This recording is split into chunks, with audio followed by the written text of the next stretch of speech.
दुनिया की नजरों में अभिमानी, लेकिन ब्रह्मांड का सबसे बड़ा ज्ञानी, जिसके नाम था समस्त लंका का टक, जो था महादेव का सबसे बड़ा भक्त।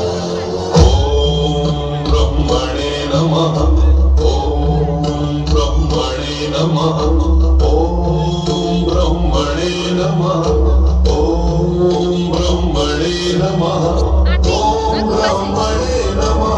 जो जन्म लेगा उसकी मृत्यु निश्चित है।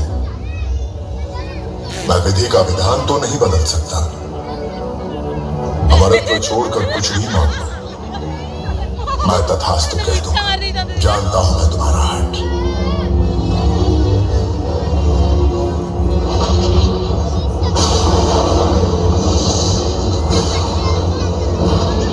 मैं जगत पिता ब्रह्मा तुम्हें ये वरदान देता हूं कि न दिन में न रात में, न जल में न वायु में, ना धरती पे ना आसमान में, ना किसी देव या किसी दानव के हाथों से तुम्हें मृत्यु नहीं आएगी।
जब रावण ने पार की अहंकार की हर हद, तब मर्यादा पुरुषोत्तम श्री राम ने किया रावण का वध।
राम से चल के